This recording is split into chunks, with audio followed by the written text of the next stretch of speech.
गुरु भक्ति योग अज्ञान का नाश करने वाले तथा ज्ञान देने वाले सद्गुरु के चरण कमलों में कोटि कोटि प्रणाम। समदर्शी संत महात्मा और गुरु के सत्संग का एक भी मौका चूकना नहीं। अपने स्थूल मन के कहे अनुसार कभी चलना नहीं। अपने गुरु के वचनों का अनुसरण करें।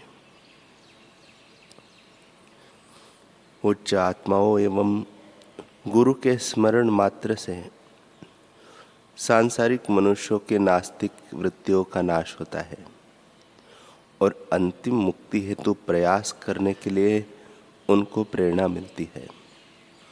तो फिर गुरु सेवा की महिमा का तो पूछना ही क्या।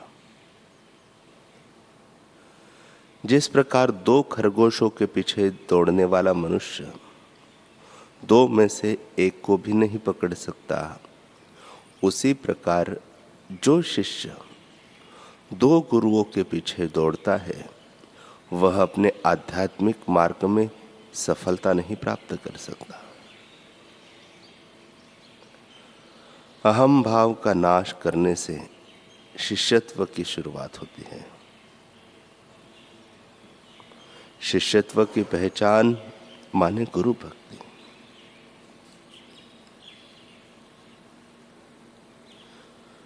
गुरुदेव की मूर्ति का नियमित ध्यान करना यह शिष्यत्व का राजमार्ग है। गुरु महाराज के प्रति संपूर्णतः आज्ञा पालन का भाव रखना यह शिष्यत्व की नींव है।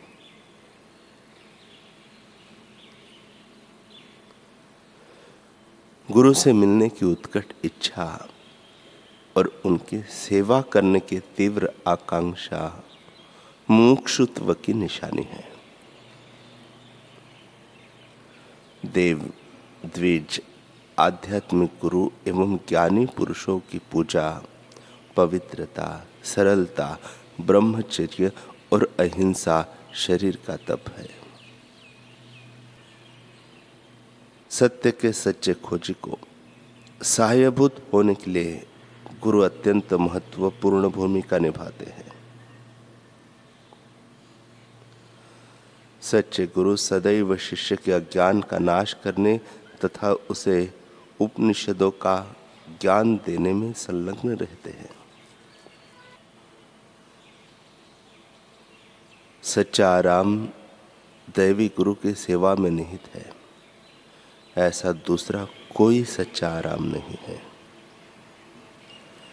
शिष्य को चाहिए कि गुरु में अटल श्रद्धा रखे, निष्ठा रखे। एकनाथी भागवत में आता है, राजा निमि के यज्ञ में पधारे 9 योगीश्वरों में से चौथे योगीश्वर राजा निमि क्यों शिष्य के लक्षण बताते हुए कहते हैं कि कोई कोई शिष्य ऊपर से सात्विक दिखाई पड़ते हैं किंतु भीतर से विकल्पी होते हैं। किसी को केवल प्रतिष्ठा की चाह रहती है तो कोई स्वयं को ब्रह्मनिष्ठ समझकर कर्म ही नहीं करते। किसी को प्राणायाम अच्छा लगता है तो किसी को आसन का अभिमान रहता है। किसी को अपने ज्ञान पर घमंड होता है तो किसी को सिद्धियों का भ्रम होता है। किसी के मन में संदेह होने के कारण उसे किसी भी बात में पूर्ण विश्वास नहीं होता। कुछ लोग बड़े आदर पूर्वक गुरु से उपदेश लेते हैं लेकिन मन में फल प्राप्ति के संबंध में विकल्प रखते हैं। इस प्रकार शिष्यों के अनेक भेद हैं। सच शिष्य के लक्षण, सच्चा शिष्य निष्कपट बुद्धि वाला, शुद्ध, सत्वगुणी तथा सच्चे परमार्थ का साधक होता है। वह सद्गुरु पर अपना सर्वस्व न्योछावर करने वाला होता है। सद्गुरु वचनों के पालन के लिए वह अपने प्राणों को भी त्यागने में संकोच नहीं करता। गुरु की आज्ञा के बाहर वह तिल मात्र भी नहीं हिल सकता। सद्गुरु को मनुष्य बुद्धि से देखना उसे मालूम ही नहीं है। सच्चा शिष्य सदैव गुरु सेवा के लिए आनंद से तत्पर रहता है। आठों प्रहर शरीर घिसना पड़े तो भी वह अणु मात्र भी सेवा से नहीं जी चुराता। यह काम ऊंचा है, यह काम नीचा है, ऐसी कल्पना भी उसके मन में नहीं आती। अपना नित्य का धर्म कर्म गौण मानकर वह गुरु सेवा को उत्तम व मुख्य मानता है। सेवा में दिखावा न करते हुए वह उसे हृदय पूर्वक करता है। सेवा में कष्ट जितना अधिक होता है उतना ही उसका मन अधिक उल्लसित होता है।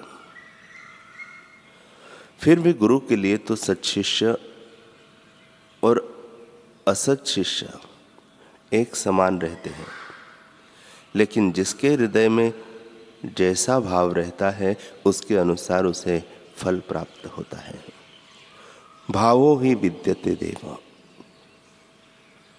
अपनी बुद्धि के अहंकार के बल पर मृत्यु से बचने के प्रयास में हिरण्यकश्यपु मारा गया,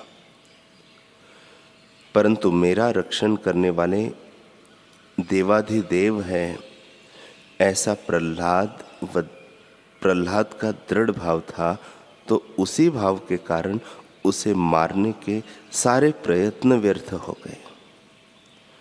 परमार्थ के रास्ते में ज्ञान का अभिमान सरासर लूट है। इसलिए जो सद्भाव से परिपूर्ण होता है वही जन्म मरण के बंधन को तोड़ पाता है। हे राजन, सत शिष्य का सद्भाव इतना विलक्षण होता है कि गुरु और ब्रह्म को वह ऐक्य भाव से मानता है। वह मानता है कि सद्गुरु मेरी इंद्रियों के परिचालक, मेरे हृदय में रहने वाली मेरी आत्मा है तथा बाह्य सेवा करते समय सद्गुरु वास्तव में साक्षात ब्रह्म मूर्ति है। सच्च शिष्य सद्गुरु के चरणों में अपना तन मन धन अर्थात सब कुछ अर्पण कर देता है। इससे सद्गुरु भी उस पर संतुष्ट होकर स्वयं स्वामी होते हुए भी सेवक के अधीन हो जाते हैं। इसलिए हर प्रकार से सद्गुरु की शरण जाना चाहिए ताकि वे प्रसन्न होकर शिष्य को भागवत धर्म का उपदेश कर सके। उत्तम भक्त जिस साधना से भगवान का भजन कर ऐसे श्रेष्ठ बने हैं, उन सारे भगवत धर्मों को सद्गुरु से निश्चय पूर्वक तथा भक्ति पूर्वक सीखना चाहिए।